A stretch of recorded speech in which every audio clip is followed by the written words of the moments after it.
Hello everyone. इससे previous video में हमने देखा था कि फॉरवर्ड डिफरेंस टेबल क्या होता है और उससे रिलेटेड हमने कुछ एग्जांपल्स भी करे थे। अब हम देखेंगे कि बैकवर्ड डिफरेंस टेबल क्या होता है। ये भी बहुत सिंपल है, फॉरवर्ड डिफरेंस टेबल की तरह ही बहुत ज़्यादा आसान है। पहले हम जनरल सा टेबल बनाएंगे, उसके बाद हम एग्जाम्पल समझेंगे, ठीक है। तो देख लेते हैं। ये हम मान लेते हैं ये हमारी आर्ग्यूमेंट्स हैं, मतलब एक्स की वैल्यूज़ हैं और एक्स की वैल्यूज़ के कॉरस्पॉन्डिंग हमारे पास वाई की वैल्यूज़ का एक कॉलम है, ठीक है। एक्स की वैल्यू हम मान लेते हैं 0 है, 1, 2, 3, 4 है, ठीक है। और इसके कॉरस्पॉन्डिंग वाई की वैल्यू क्या है? जब एक्स की वैल्यू 0 है तब वाई की वैल्यू क्या है? वाई नोट है। जब एक्स की वैल्यू 1 है तो वाई की वैल्यू वाई 1 है। एक्स की वैल्यू 2 तो वाई की वैल्यू वाई 2, ऐसे वाई 3 और वाई 4 है, ठीक है। तो ये हमारी आर्ग्यूमेंट्स थी और ये हमारे कॉलम है, मतलब कि ये हमारा एंट्री है, ठीक है। एंट्री है ये। तो आपको पता है कि हम फॉरवर्ड डिफरेंस टेबल कैसे बनाते थे। वहाँ हम आगे डिफरेंसेस लेते थे, ये वाले डेल वाई, ठीक है, del square Y, del cube Y, ऐसे हम डिफरेंसेस लेते थे। यहाँ भी हमें डिफरेंसेस ही लेने हैं, ठीक है। बट यहाँ हम जो यूज़ करेंगे वो डेल वाई नहीं यूज़ करेंगे, यहाँ हम उल्टा डेल यूज़ करेंगे, ठीक है। ऐसे वाला साइन यूज़ करेंगे। यहाँ हम क्या कर रहे थे, ऐसा साइन यूज़ कर रहे थे, बट यहाँ हमें ऐसे साइन यूज़ करना है, मतलब इसको उल्टा देना है, ठीक है। तो हम फर्स्ट बैकवर्ड डिफरेंस निकाल लेंगे, ठीक है, और इसको रिप्रेजेंट करेंगे इससे, इस साइन से, ये और वाई। अगर आपने फर्स्ट वीडियो देखी है तो उसमें मैंने आपको बताया भी था, इसको हम बैकवर्ड डिफरेंस ऑपरेटर कहते हैं, ठीक है। तो देखिए, जो आपको बैकवर्ड डिफरेंस टेबल बनाना है ना, वो आपको नीचे से बनाना स्टार्ट करना है, ठीक है। फॉरवर्ड डिफरेंस टेबल हम ऊपर से बनाते थे, बट यहाँ आपको बैकवर्ड डिफरेंस टेबल नीचे से बनाना स्टार्ट करना है। तो अगर मैं डेल वाई की वैल्यू निकालूँ तो क्या आएगी? आपको पता है, जब हम फॉरवर्ड करते थे तब हम क्या करते थे, Y 1 minus Y naught, Y 2 minus Y 1, Y 3 minus Y 2, Y 4 minus Y 3, और यहाँ हमें वैल्यूज़ मिल जाती थी डेल वाई की। यहाँ भी हमें ऐसे करना है, बट नीचे से स्टार्ट करना है। वाई 4 माइनस वाई 3, ठीक है, ये वाला माइनस ये वाला, मतलब वाई 4 माइनस वाई 3, और इन दोनों के बीच में वैल्यू लिखनी है।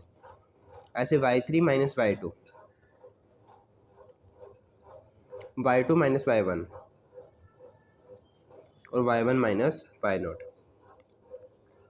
ठीक है। और हमने इनको कुछ नाम भी दिया था, जैसे कि इसको इसको इसको और इसको हमने नाम दिया था ना फॉरवर्ड डिफरेंस टेबल में। और हमने क्या नाम दिया था, जैसे कि इन दोनों का डिफरेंस है वाई 1 माइनस वाई नोट, तो हम ऊपर वाला नाम देते थे, ठीक है। अगर ये फॉरवर्ड डिफरेंस टेबल होता तो हम वाई 1 माइनस वाई नोट को क्या नाम देते? डेल वाई नोट, मतलब कि डेल वाई नोट, ऊपर वाली value. But backward difference table में हम नीचे वाली वैल्यू को ना, मतलब कि नीचे वाली जो वैल्यू है ना उसको लिखते हैं डेल के साथ। तो वाई 4 माइनस वाई 3 को हम क्या नाम देंगे, नीचे वाली वैल्यू, तो डेल वाई 4, ठीक है। वाई 3 माइनस वाई 2 को हम क्या लिखेंगे, डेल वाई 3, डेल वाई 3, ये उल्टा आएगा, सॉरी, बैकवर्ड डिफरेंस ऑपरेटर का यूज़ कर रहे हैं ना, उल्टा आएगा। इसको क्या नाम देंगे, उल्टा डेल और नीचे वाली वैल्यू वाई 2, ठीक है। सिमिलरली ये डेल वाई 1 आएगा, नीचे वाली वैल्यू। तो ये हमारे फर्स्ट डिफरेंसेस आ गए। अब सेकंड डिफरेंसेस निकाल लेते हैं। डेल स्केयर वाई, ठीक है, ये होते हैं हमारे सेकंड डिफरेंसेस, तो इनको निकाल लेते हैं। Del Y 2 minus del Y 1 आएगा, पर हम तो नीचे से स्टार्ट करते हैं, तो नीचे से स्टार्ट करते हैं। Del Y 4 minus del Y 3, तो ये आ जाएगा del Y 4 minus del Y 3, और इसको हम नाम क्या देंगे, नीचे वाला डेल वाई 4, और यहाँ स्केयर आएगा क्योंकि ये सेकंड डिफरेंस है, ठीक है। Similarly del Y 3 minus del Y 2, इन दोनों के बीच में लिखेंगे del Y 3 minus del Y 2 is equals to, नाम क्या देंगे, डेल स्केयर नीचे वाली वैल्यू, मतलब कि Y 3। Similarly del Y 2 minus del Y 1, तो इसको भी लिख देंगे del Y 2 minus del Y 1, और नाम क्या देंगे, नीचे वाला, मतलब del Y, sorry, del square Y 2, ठीक है। सिमिलरली हम थर्ड डिफरेंस भी निकाल देते हैं, ठीक है। तो थर्ड डिफरेंस भी निकाल देते हैं, डेल क्यूब वाई, निकाल दो, ये माइनस ये, del square y4 minus del square y3, और इसको नाम क्या देंगे, नीचे वाला, बट साथ में डेल क्या लगेगा, क्यूब लगेगा, तो डेल y4 हो गया, नीचे y4 है ना। Similarly del square y3 minus del square y2, del square y3 minus del square y2, और नाम हम नीचे वाला देते हैं, बस यहाँ आ जाएगा cube, del cube y3। Similarly अब हमें डेल 4y निकालना है, ठीक है, तो बचा ही कौन है, ये दो ही तो बचे हैं, ये माइनस ये कर दो, तो del cube y4 minus del cube y3 is equal to, इसको नाम कौन सा देंगे, नीचे वाला, मतलब डेल 4y4, ठीक है, नीचे वाला है बट डेल के साथ हम 4 कर देते हैं, तो ये फोर्थ डिफरेंस है, ठीक है। तो ऐसे हम बैकवर्ड डिफरेंस टेबल को बनाते हैं, है तो टेबल तो वैसे बनाया है, बस हमने ये जो नाम देते हैं ना, हम ये चेंज कर देते हैं बस, और ये डेल उल्टा कर देते हैं, बात तो वही है, ठीक है। और यहाँ आप देख सकते हो कि कॉलम में भी y4 है, यहाँ भी y4 है, del square y4, del cube y4 और डेल 4y4, तो जो ये नीचे नीचे वाली वैल्यूज़ है ना, ये डेल वाली, ये इनको हम कहते हैं लीडिंग बैकवर्ड डिफरेंसेस, ठीक है, इनको हम क्या कहते हैं, लीडिंग बैकवर्ड डिफरेंसेस।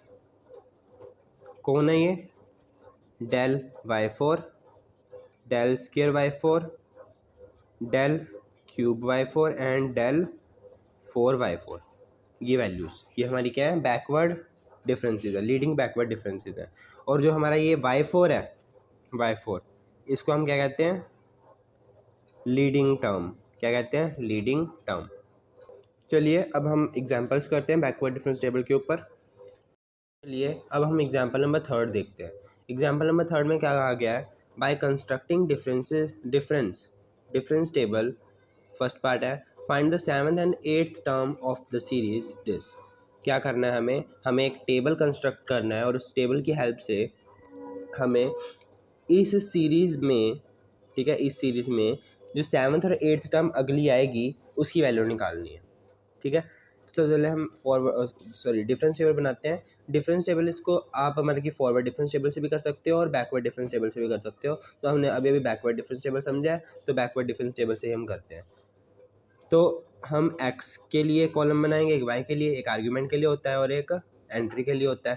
तो x की वैल्यूज़ हम ले लेते हैं 1 2 3 4 5 6 7, क्योंकि हमें कहा है कि 7th और 8th टर्म निकालनी है, तो इसका मतलब हमारी जो x की वैल्यूज़ ऐसी होंगी 1 2 3 4 5 6 7 8, ठीक है, तो ऐसे हमने वैल्यूज़ ले ली, ठीक है। और हमें 7th और 8th टर्म भी निकालनी है, इसलिए हमने यहाँ 8 तक ली है वैल्यू, 8 तक। y की वैल्यूज़ हमारी क्या है 0 0 2 6 12 20, ये वैल्यूज़ है, हमें 6 तक तो वैल्यू मिल गई, 7th और 8th की हमें निकालनी है, इसलिए मैंने यहाँ a और b लिख दिया। इसका मतलब हमें a और b की वैल्यू को निकालना है। तो हम आगे टेबल बनाते हैं, बैकवर्ड डिफरेंस टेबल। तो कैसे बनाते हैं, डेल y, ठीक है, तो डिफरेंस ऑपरेटर लगाएंगे और इनटू में y, तो ये हमारा फर्स्ट डिफरेंस होगा। तो हम नीचे से स्टार्ट करते हैं, b माइनस ए, तो b माइनस ए आ जाएगा, ठीक है, a माइनस 20, तो a माइनस 20 आ जाएगा, 20 माइनस 12, 20 माइनस 12 कितना होता है 8, ठीक है, 12 माइनस 6, 12 माइनस 6 कितना होता है 6, 6 माइनस 2 कितना होता है 4, 2 माइनस 0 2, 0 माइनस 0 0, तो ये हमारा फर्स्ट डिफरेंस टेबल मतलब कि फर्स्ट डिफरेंस का कॉलम बन गया। अब हम सेकंड डिफरेंसेस निकालते हैं, सेकंड ऑर्डर डिफरेंसेस, मतलब कि डेल स्क्वायर y निकालेंगे, ठीक है। तो फिर से नीचे स्टार्ट करेंगे, b माइनस ए माइनस 20, तो ये क्या आ जाएगा, आप इसको ऐसे भी सोल्व कर सकते हो, b माइनस ए प्लस 20 हो जाएगा, क्योंकि माइनस माइनस प्लस हो जाता है, तो यहाँ से क्या आ गया b माइनस 2a, ठीक है, माइनस ए 2a प्लस 20, तो ये आंसर आ गया। तो यहाँ मैं लिख दूंगा b माइनस 2a प्लस 20, तो ऐसे आपको सॉल्व करना है। उसके बाद a माइनस 20 माइनस 8, इसका क्या आंसर आ जाएगा a माइनस 28। आप देख रहे हो कि मैं इन दोनों के बीच में वैल्यू लिख रहा हूँ, तो आपको बीच में ही वैल्यू लिखनी है, ठीक है। सिमिलरली 8 माइनस 6 क्या आ जाएगा, 2 आ जाएगा। 6 माइनस 4 2 आ जाएगा। 4 माइनस 2 2 आ जाएगा। 2 माइनस 0 2 आ जाएगा। तो आप देख सकते हो कि जो सभी मतलब कि जो ये सभी वैल्यूज़ हैं वो क्या है, कॉन्स्टेंट आ रही हैं, ठीक है ना। जो हमारा सेकंड डिफरेंस है वो हमारा क्या आ रहा है, कांस्टेंट आ रहा है। आपने ऐसा एक क्वेश्चन इससे प्रीवियस वीडियो में भी करा था जिसमें हमारे पास एक कॉलम ऐसा आ रहा था जो कांस्टेंट है, सारी वैल्यूज कांस्टेंट है, मतलब कि 2 2 2 ही आ रही हैं यहाँ वैल्यूज। तो जब हमें ऐसा क्वेश्चन गिवन हो ना कि 7th और 8th टर्म निकाल लो, ठीक है, टेबल की हेल्प से, तो हमारे पास एक ऐसा कॉलम आता ही है जो कांस्टेंट आता है, और उससे जो अगली वैल्यू होती है मतलब कि अगला जो कॉलम बनता है वो हमारा फिर ज़ीरो आएगा। क्या आएगा, वो हमारा ज़ीरो आएगा। तो डेल क्यूब वाई निकालते हैं। तो b minus 2a plus 20 minus a minus 28, जब आप इसको सॉल्व करोगे तो आपके पास आएगा b minus 3a plus 48। Similarly a minus 28 minus 2, तो इसका क्या आएगा, a माइनस 30। नेक्स्ट में 2 माइनस 2 0, 2 माइनस 2 0, 2 माइनस 2 0 आ जाएगा। तो आप देख सकते हो अगला कॉलम हमारा जो भी वैल्यूज़ हैं मतलब कि कॉन्स्टेंट वैल्यूज़ है वो सारी ज़ीरो ही आई हैं, ठीक है, 0 0 0। अब आपको आगे कॉलम नहीं बनाना, ठीक है, यहीं तक रोक देना है जब आपका मतलब कि आपका कॉलम में ज़ीरो वैल्यूज़ आना स्टार्ट हो जाए, ठीक है। तो हमें निकालना क्या था, हमें तो 7th और 8th वैल्यू निकालनी है, मतलब ए और बी की वैल्यू निकालनी है। तो अगर हमारा ये थर्ड कॉलम में सारी वैल्यू ज़ीरो हैं तो जो ये वैल्यू है और ये वैल्यू है ये भी तो ज़ीरो होनी चाहिए, ठीक है, ये भी ज़ीरो ही होगी, ठीक है ना। तो इसलिए हम यहाँ से क्या करेंगे, आप यही लाइन लिखोगे कि it is apparent from the table that the third order differences of the function are zero, कि थर्ड ऑर्डर जो डिफरेंसेस हैं वो सारे क्या हैं, ज़ीरो हैं, ठीक है। तो इसका मतलब क्या हुआ, हम क्या लिख सकते हैं कि डेल क्यूब वाई क्या है, ज़ीरो के इक्वल है। ये सारी वैल्यू ज़ीरो के इक्वल होंगी, ठीक है। जहाँ इसको ऐसे भी लिख सकते हो, del cube F of X, Y को हम एफ ऑफ एक्स भी तो लिखते हैं, ये हमारा क्या आ जाएगा, ज़ीरो आ जाएगा। तो अगर del cube F of X पूरा कॉलम जीरो है तो इसका मतलब ये भी ज़ीरो होगा, a माइनस 30 भी ज़ीरो के इक्वल होगा, ठीक है, और b माइनस 3a प्लस 48 भी ज़ीरो के इक्वल ही होगा। तो यहाँ से मैं a और b की वैल्यू निकाल सकता हूँ। यहाँ से मेरे पास a की क्या वैल्यू आ गई, 30 आ गई, और b की वैल्यू यहाँ से जब मैं निकालूंगा, इसको सॉल्व करूँगा, तो यहाँ मैं क्या करता हूँ, a की वैल्यू पुट कर देता हूँ। तो 3 into 30 plus 48 is equals to 0, तो ये आ जाएगा 3 3 ज़ा 9 90 प्लस 48 इज इक्वल्स टू 0, ठीक है। और जब आप इसको सॉल्व करोगे तो आपके पास आ जाएगा -42, मतलब b minus 42 is equals to 0, तो b इज इक्वल्स टू 42 आ गया, ठीक है। तो b की वैल्यू 42 आ गई। तो ऐसे हम क्या कर सकते हैं, अगर हमें बाकी वैल्यूज़ गिवन है एक्स और वाई की, ठीक है, और हमें कहा गया हो कि अगली कुछ वैल्यूज़ निकालो, तो वैसे हम वैल्यूज़ को निकाल सकते हैं। तो इसका मतलब आपकी जो 7th जो वैल्यू है वाई की वो ए है, इस सीरीज़ की ए है, मतलब जो ए है वो क्या है, 30 है, और जो 8th वैल्यू है जो कि बी है वो किसके इक्वल है, 42 के इक्वल है। नेक्स्ट हम पार्ट करते हैं इस एग्जाम्पल नंबर 3 का सेकंड पार्ट।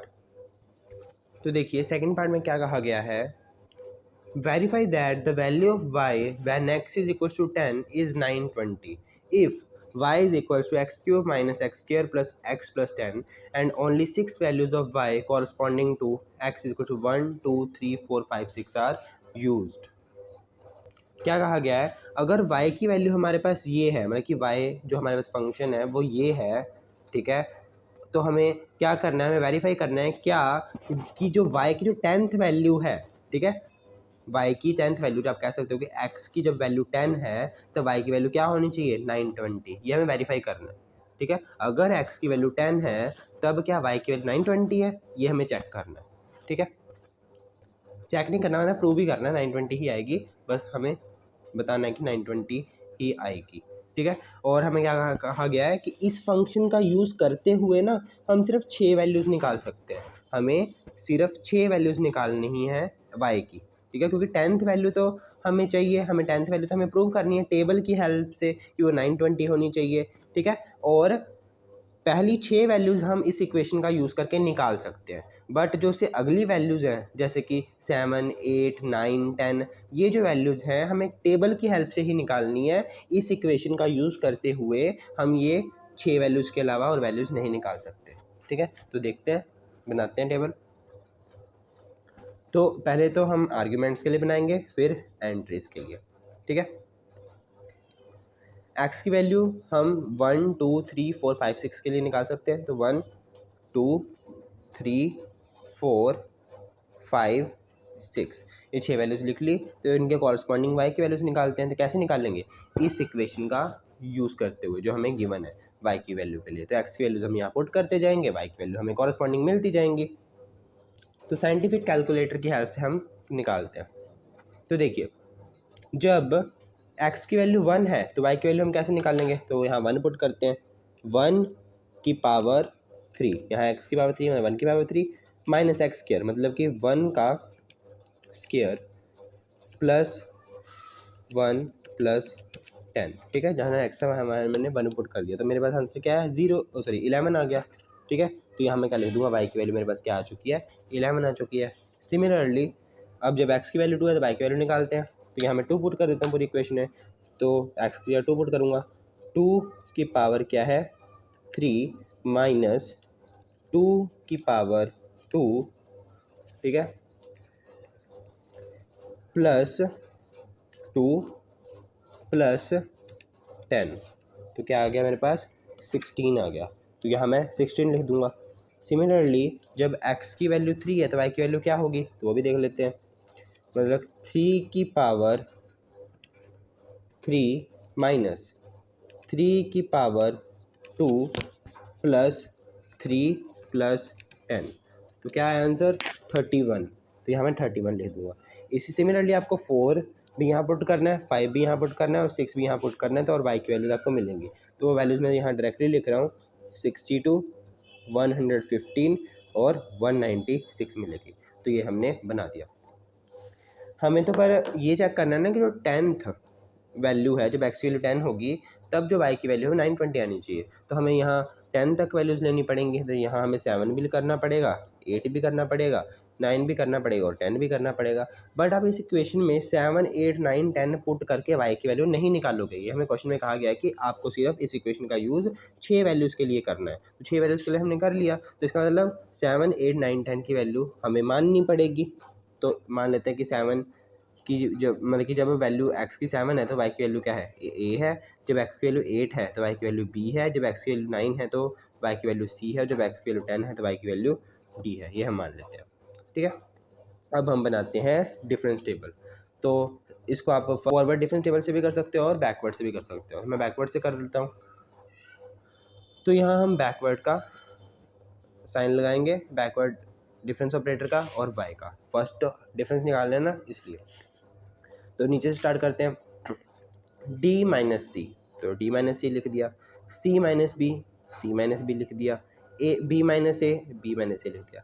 आप यहाँ देख सकते हो कि हम टेबल कब तक बनाएंगे? कहाँ तक बनाएंगे टेबल? जब तक हमारी जो वैल्यूज़ हैं वो कांस्टेंट आना स्टार्ट हो जाए। क्या ना आना स्टार्ट हो जाए? कांस्टेंट आना स्टार्ट हो जाए। जब हमारी वैल्यूज़ कांस्टेंट आ जाती हैं, ठीक है, तो आपको पता ही है जो उससे अगली जो वैल्यू होगी ना वो आपकी क्या होगी? मतलब कि अगला जो कॉलम होगा उसमें जो सारी वैल्यूज़ होंगी वो ज़ीरो ही होंगी, ठीक है। तो हम तब तक डिफरेंसेस लेते जाते हैं जब तक आपकी वैल्यू जो है कांस्टेंट ना आ जाए या फिर ज़ीरो ना आ जाए, ठीक है। a माइनस 196 क्या आ जाएगा? a माइनस 196, 196 माइनस 115, इसको सॉल्व करोगे तो 81 आएगा। फिर 115 माइनस 62 जब करोगे तो क्या आएगा? 53 आएगा। फिर ऐसे 31 आएगा, 15 आएगा और 5 आएगा, ऐसे माइनस करना है, ठीक है। तो ये हमारा फर्स्ट डिफरेंस आ गया। सेकंड डिफरेंस निकालते हैं, डेल स्क्वायर वाई। तो d माइनस सी माइनस बी करोगे, मतलब कि d माइनस सी माइनस बी मतलब प्लस बी हो जाएगा, ठीक है, इज इक्वल्स टू। तो ये आ गया d minus 2c plus B, C minus C क्या आ जाएगा? माइनस 2c आ जाएगा। तो इसका डिफरेंस क्या आ गया? d minus 2c plus B. सिमिलरली आपको इन दोनों का डिफरेंस करना है, तो ये आ जाएगा c minus 2b plus a। इन दोनों का डिफरेंस करोगे तो क्या आ जाएगा? मैं करके बता देता हूँ, b माइनस a, ठीक है, और यहाँ प्लस 196, क्योंकि माइनस इसके साथ हो रहा है तो ये प्लस हो जाएगा, ठीक है। तो ये आ गया B minus 2a plus 196, minus A minus 2a हो गया प्लस में 196, यहाँ लिख दोगे b माइनस 2a प्लस 196। अब इन दोनों का माइनस करते हैं, a माइनस 196 माइनस 81, तो क्या आ जाएगा ये आ जाएगा आपके पास a माइनस 277। सिमिलरली 81 माइनस 53 क्या आ जाएगा, 28 आ जाएगा, ये 22 आ जाएगा, ये 16 आ जाएगा, ये 10 आ जाएगा। ठीक है, तो चलिए अब हम थर्ड ऑर्डर डिफरेंस निकालते हैं। थर्ड ऑर्डर डिफरेंस जब आप निकालोगे तो क्या आएगा, ये माइनस ये जब आप करोगे तो ये आ जाएगा D minus 3c plus 3b minus A आ जाएगा। ये माइनस ये करोगे तो c minus 3b plus 3a minus 196 आ जाएगा। ये माइनस ये करोगे तो क्या आएगा, b माइनस 3a प्लस 473 आ जाएगा। ये माइनस ये करोगे तो a माइनस 305 आ जाएगा। आगे इनको सॉल्व करोगे 6 आ जाएगा। ठीक है, ये आ गया। अब आपको पता है कि जो अगला आपके पास डिफरेंस आएगा ना, वो तो आपको पता है कि 0 ही आएगा। ठीक है ना, ये माइनस ये माइनस ये माइनस करोगे तो ये तो कुछ वेरिएबल्स आएंगे, बट जब आप नंबर्स को माइनस करोगे 6 माइनस 6 0, 6 माइनस 6 0, तो ऐसे ही आएगा। ठीक है, तो आगे करने की बजाय हम यहाँ से भी सॉल्व कर सकते हैं। जब हम आगे करेंगे तो क्या होगा, सारे हम मान के चलेंगे कि कॉलम हमारे सारे क्या है, 0 है, और जो ये वेरिएबल वाली इक्वेशन है इनको हम 0 के इक्वल इक्वेट करके ए बी सी की वैल्यूज़ निकाल देंगे। ठीक है ना, तो आगे इनको जब आप माइनस करोगे ना, ये थोड़ा सा और कॉम्प्लिकेटेड हो जाएगा। तो हम ऐसे भी कर सकते हैं, क्योंकि आप यहाँ देख ही पा रहे हो कि ये सारी वैल्यूज़ 6 ही आएंगी, क्योंकि ये सारी वैल्यूज जब कांस्टेंट हो चुकी हैं। ये भी 6, ये भी 6, ये भी 6, ये भी 6, ये भी 6, ये भी 6 और ये भी 6, मतलब ये भी 6 ही आनी चाहिए वैल्यूज़। ठीक है, तो इनको आप 6 के इक्वल इक्वेट करके भी सॉल्व कर सकते हो। ठीक है, अगर आपको एक स्टेप और करना है तो आप कर लो, इसको इसमें से माइनस कर लो, इसको इसमें से, इसको इसमें से, और ऐसे करके आपके पास एक कॉलम आ जाएगा जिसमें जो सारी वैल्यूज़ हैं वो 0 के इक्वल ही है। ठीक है ना, तो बुक में आपका यहीं तक ही कर रखा है, तो मैं यहीं तक ही कर देता हूँ। अगर आपको आगे स्टेप करना चाहते हो तो आगे आप ये स्टेप कर सकते हो। आप 0 के इक्वल भी इन वेरिएबल्स को इक्वेट कर सकते हो आगे जो भी आपके पास आएंगे। ठीक है ना, जहाँ ये कॉन्स्टेंट्स हैं ए बी सी डी, इनकी जो भी वैल्यूज़ हैं आप वैसे भी निकाल सकते हो आगे एक और डिफरेंस कॉलम बना के। ठीक है, तो मैं यही कर रहा हूँ। तो अगर ये वैल्यू 6 है तो ये भी 6 के इक्वल ही होंगी। ठीक है ना, तो इसका मतलब a माइनस 305 भी हमारा 6 के इक्वल ही होगा, b माइनस 3a प्लस 473 भी हमारा 6 के इक्वल ही होगा, ये भी 6 के इक्वल होगा, है ना। c minus 3b plus 3a minus 190 भी 6 के इक्वल ही होगा, और ये वाली वैल्यू भी हमारी 6 के इक्वल ही होगी, इज इक्वल टू 6। ठीक है, अब यहाँ से मैं a की वैल्यू निकाल सकता हूँ। ये 305 को उधर ले जाऊँ तो मेरे पास a की वैल्यू क्या आ जाएगी, 311 आ जाएगी। तो a की वैल्यू मेरे पास 311 आ गई। सिमिलरली हमें मेनली क्या निकालना है, जब x की वैल्यू 10 है तब हमें ये प्रूव करना है कि 920 वैल्यू आएगी। तो इसका मतलब हमें d की वैल्यू मेन चाहिए। ठीक है ना, अब देखिए जो a की वैल्यू है इसको आप सेकंड इक्वेशन में पुट कर दो तो आपके पास b की वैल्यू मिल जाएगी। तो b की वैल्यू यहाँ से 466 आ जाएगी। ठीक है, a और b की वैल्यू आ गई। ए और बी की वैल्यू को जब आप इस इक्वेशन में पुट करोगे, इस इक्वेशन में, तो आपके पास सी की वैल्यू आ जाएगी। तो सी की वैल्यू क्या आएगी जब आप इसको सॉल्व करोगे, ए और बी की वैल्यू को पुट करके 667 आ जाएगी। और जब आप ए बी सी की वैल्यूज़ को इस इक्वेशन में पुट करोगे तो आपके पास डी की वैल्यू आ जाएगी जो कि 920 ही आएगी। आप सॉल्व करके देख लेना। ठीक है, तो ये आपके पास आएगा। तो ये था आपका एग्जाम्पल नंबर 3। ऐसे आपको बैकवर्ड डिफरेंस टेबल का यूज़ कर आप मतलब कि जो मिसिंग जो वैल्यूज़ हैं, जहाँ आप जो आगे आपकी जो वैल्यूज़ हैं उनको आप निकाल सकते हो जो उनसे आपको क्वेश्चन में गिवन है। ठीक है।